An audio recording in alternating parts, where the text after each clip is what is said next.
اگر آپ نے شرک کیا تو آپ کے اعمال ضائع ہو جائیں گے. میں اللہ کی وحی کی طرف دیکھوں یا تمہارے مشوروں کی جانب دیکھوں؟ ہرگز میں تمہارے مشوروں کو ماننے والا نہیں، میں تو اللہ کی وحی کا اتباع کرنے والا ہوں.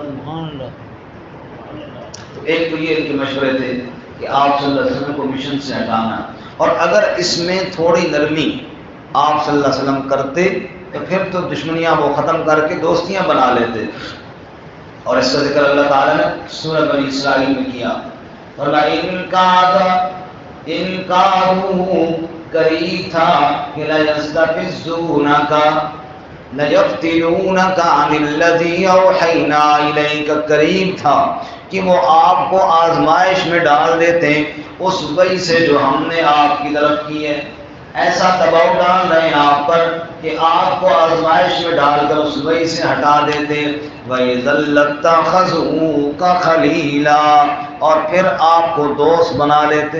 کہتے بادشاہ ہم اور آپ دوست ہیں، مسئلہ ہی کوئی نہیں، بس اس مشن سے ہٹ جائیے. تو پھر پیچھے رہ کے آ گیا. کبھی کہتے ائت بقرآن غیر ھذا، اور بدلو، اس قرآن کے علاوہ کوئی قرآن لے آؤ یا اس کو تھوڑا تبدیل کرو. اس لیے اللہ فرماتے ہیں فلا تطع الکافرین، یہ جو مشورے دیتے ہیں اے میرے محبوب ان کے مشوروں کی اتباع نہ کرنا. یہی وجہ ہے رسول اللہ صلی اللہ علیہ وسلم کے چچا کے پاس مشرکین کا وفد آیا اور آ کر مطالبے کرنے لگے اگر آپ مال و دولت چاہتے ہیں ہم آپ کے قدموں میں ڈھیر لگا دیں گے، اگر آپ سرداری چاہتے ہیں ہم متفق کا طور پر آپ کو سردار ماننے کے لیے تیار ہیں، اور اگر آپ رشتہ چاہتے ہیں، شادی چاہتے ہیں، عرب کی جس لڑکی سے آپ کہتے ہیں ہم آپ کی شادی کروانے کے لیے تیار ہیں، اور اگر ہمارے یہ تینوں آفریں آپ نہیں مانیں گے پھر ہم آپ کو قتل کروا دیں گے. رسول اللہ صلی اللہ علیہ وسلم نے فرمایا میرے چچا یہ تو دنیا کی سرداری مجھے دے رہے ہیں، اپنے علاقے کا وڈیرا مجھے بنا رہے ہیں، یہ دنیا کے چند ٹکے مجھے دے رہے ہیں. اللہ کی قسم اگر یہ میرے دائیں ہاتھ پر سورج اور بائیں ہاتھ پر چاند بھی لا کر رکھ دیں، یعنی پوری کائنات کی حکومت میری مٹھی میں دے دیں، پھر بھی میں اس دعوت کو چھوڑنے والا نہیں ہوں. سبحان اللہ، سب کو سبحان اللہ. اور شیخ سعدی رحمۃ اللہ علیہ نے کہا وحد در پائے ریزی زرش، شیخ سعدی نے یہ دیکھا یہ واقعہ پکار اٹھے وحد در پائے ریزی زرش وگر شمشیر ہندی نہیں برسرش امید و حراست نباشت زکس برینست بنیاد توحید بس. شیخ سعدی فرماتے ہیں جو موحد ہے جو اللہ کی توحید کو ماننے والا ہے اس کے پاؤں کے نیچے سونے کا ڈھیر لگا دیا جائے لالچ دلانے کے لیے، یا اس کے سر پر تلوار رکھ دی جائے خوف دلانے کے لیے. امید و حراست نباشت کس، اس کے دل میں نہ لالچ جاتی ہے نہ تلوار کا خوف جاتا ہے. بری نست بنیاد توحید بس، اس لیے کہ اس کی بنیاد توحید پر رکھی گئی ہے، سونے چاندی کی لالچ کے اوپر نہیں رکھی گئی یا تلوار کی طاقت کے اوپر نہیں رکھی گئی. ایمان والے کا بھروسہ کس کی ذات پہ ہوتا ہے؟ اس لیے فرمایا فلا تطع الکافرین، پس مت اطاعت کیجیے کافروں کی. وجاہدہم بہ جہادا کبیرا، اور جہاد کیجیے ان کافروں کے ساتھ بہ، اس قرآن کے ذریعے، چونکہ سورہ مکی ہے، مکہ میں جہاد سیف یعنی تلوار والا جہاد کا وقت نہیں تھا، اس وقت صرف قرآن ہی تھا. وجاہدہم بہ جہادا کبیرا، وہ تو کہتے ہیں اس قرآن کو تبدیل کیجئے لیکن آپ نے اسی کے ذریعے جہاد کرنا ہے. فرمایا قرآن کے ذریعے جہاد، تبلیغ کے ذریعے، تربیت کے ذریعے اور عملی طور پر اصلاح کے ذریعے. فرمایا اسی کے ذریعے بڑا جہاد کیجیے، اللہ کا پیغام سنائیے ان کو. کون اللہ؟ وَهُوَ الَّذِي مَرَجَ الْبَحْرَيْنِ، اور دلائل سنو اس کی وحدانیت کے. وہ اللہ جو بڑی قدرتوں والا ہے، وہ اللہ جو بے مثل اور بے مثال ہے. مرج البحرین، دو دریاؤں کو چلایا، دریا کی دو رو چلائی. ھذا عذب فرات، یہ ایک طرف میٹھا ہے بڑا لذیذ ہے. وھذا ملح اجاج، اور ایک نمکین اور کڑوا ہے. وجعل بینہما برزخا، دونوں چل رہے ہیں اکٹھے، بیچ میں قدرت کا پردہ لگانے والا کون ہے؟ وجعل بینہما برزخا، برزخ پردہ، اس لیے دنیا اور آخرت کے درمیان جہان کو، قبر کے جہان کو برزخ کا جہان کہتے ہیں. وَمِن وَرَائِهِمْ برزخ، وہ بھی پردہ ہے، ایک دنیا کا جہان اور ایک آخرت کا جہان، درمیان میں برزخ، یہاں بھی وہی لفظ ہے. وَجَعَلَ بَيْنَهُمَا بَرْزَخًا وَحِجْرًا مَحْجُورًا، بیچ میں پردہ لگا دیا، دیوار نظر کو نہیں آتی، رکاوٹ نظر کو نہیں آتی. یہ بند کس نے باندھا ہے؟ یہ تیرے رب نے اپنی قدرت کی رکاوٹ ڈال دی ہے. وَهُوَ الَّذِي خَلَقَ مِنَ الْمَاءِ بَشَرًا، وہی اللہ جس نے انسان کو پانی کے قطرے سے بنا ڈالا ہے. نطفے سے انسان کو بنانے والا کون ہے؟ مٹی کو لو نطفہ بنیو، پھر جاؤ تے جاؤ کو کوٹی، وقت مقرر بچ شکم مائی دے، تیری صورت بنی جلوٹی، پھر بچہ بنیو باہر آیو، بنی پھرے لنگوٹی، پھر شیر جوان، پھر بڑھڑا ہوئیو ٹر نہ سکیں بن سوٹی. دنیا تا عاقب گوالے ساری، رب آخرت نہ کرے کھوٹی. ایک نطفے سے انسان بنانے والا کون؟ اللہ. اور دوسری جگہ سورۃ المؤمنون میں ہم نے پڑھا وَلَقَدْ خَلَقْنَا الْإِنسَانَ مِنْ سُلَالَةٍ مِنْ طِينٍ، مٹی کے خلاصے سے ہم نے انسان کو بنایا. ثُمَّ جَعَلْنَاهُ نُطْفَةً فِي قَرَارٍ مَكِينٍ، پھر نطفہ بنا کر ایک محفوظ مقام پر رکھا. ثُمَّ خَلَقْنَا النُّطْفَةَ عَلَقَةً، پھر نطفے کا ہم نے لوتھڑا بنایا. فَخَلَقْنَا الْعَلَقَةَ مُضْغَةً، پھر لوتھڑے کی بوٹی بنائی. فَخَلَقْنَا الْمُضْغَةَ عِظَامًا، پھر بوٹی کی ہڈی بنائی.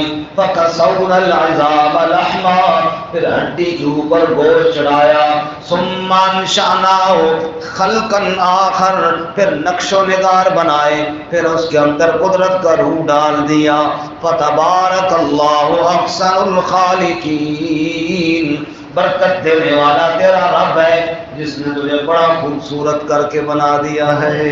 اس لیے فرمایا وَهُوَ الَّذِي خَلَقَ مِنَ الْمَاءِ بَشَرًا، پانی کے قطرے سے بشر کو بنانے والا کون ہے؟ اللہ. سارے بولے کون ہے جی؟ وَجَعَلَهُ نَسَبًا وَسِحْرًا، پھر اللہ تعالیٰ نے نسبی رشتے بھی عطا فرمائے، وَسِحْرًا، اور سسرالی رشتے بھی عطا فرمائے. یہ میرا بھائی ہے، یہ میری بہن ہے، یہ میرا چچا ہے، یہ میرا ماموں ہے، یہ نسبی رشتے ہو گئے. اور یہ میری ساس ہے، یہ میرے سسر ہے، یہ میرے سالے ہیں، یہ فلاں ہیں. اللہ فرماتے ہیں یہ رشتے عطا کرنے والی ذات بھی اللہ ہی کی ہے. اگر تیرے رشتہ دار نہ ہوتے، نہ تیری خوشی خوشی رہتی، نہ تیرا غم غم رہتا. شادی کے دن اکیلا بیٹھا ہوتا، کوئی مبارکباد بھی دینے کو نہ آتا، رشتہ دار جو کوئی نہیں ہے تو تیری خوشی کسی کام کی رہتی نہ. اور غم والے دن اکیلا بیٹھ کے رو رہا ہوتا، کوئی تسلی دینے والا بھی نہ ہوتا. یہ رب ہی کی قدرت ہے نا جس نے رشتے عطا فرمائے ہیں، جس نے تعلقات نصیب فرمائے ہیں. وَكَانَ رَبُّكَ قَدِيرًا، اور تیرا رب بڑی قدرت والا ہے، رشتوں کے بغیر بھی پیدا کرنا چاہے تو کر سکتا ہے. جیسا کہ آدم علیہ السلام کو پیدا کیا، اگر تیرا بھی کوئی رشتہ دار نہ ہوتا، یوں بھی پیدا کرنا چاہے تو وہ پیدا کر سکتا ہے. لیکن کتنا کرم کیا اللہ نے تجھے رشتوں کے اندر جوڑ دیا. سبحان اللہ. یہ ساری قدرتیں کس کی ہیں؟ اللہ. ترجمہ دوبارہ سن لیجیے. اللہ فرماتے ہیں وَلَوْ شِئْنَا لَبَعَثْنَا فِي كُلِّ قَرْيَةٍ نَذِيرًا، اگر ہم چاہتے تو ہمارے بستی کے اندر ایک ڈرانے والا بھیج دیتے. فَلَا تُطِعِ الْكَافِرِينَ، بس آپ کافروں کی اطاعت نہ کیجیے. وَجَاهِدْهُمْ بِهِ جِهَادًا كَبِيرًا، اور آپ جہاد کریں ان کے ساتھ اس قرآن کے ذریعے بڑا جہاد. وَهُوَ الَّذِي مَرَجَ الْبَحْرَيْنِ، اور وہی ذات جس نے دو دریاؤں کو چلایا. هَذَا عَذْبٌ فُرَاتٌ، یہ میٹھا ہے لذیذ، وَهَذَا مِلْحٌ أُجَاجٌ اور یہ نمکین کڑوا ہے، وَجَعَلَ بَيْنَهُمَا بَرْزَخًا وَحِجْرًا مَحْجُورًا اور بنایا ان کے درمیان پردہ اور بند باندھا ہوا۔ وَهُوَ الَّذِي خَلَقَ مِنَ الْمَاءِ بَشَرًا وہی ذات ہے جس نے پانی سے انسان کو بنایا، وَجَعَلَهُ نَسَبًا وَصِهْرًا پھر اس کے نسب والا اور سسرال والا بنایا۔ وَكَانَ رَبُّكَ قَدِيرًا اور تیرا رب قدرت والا ہے۔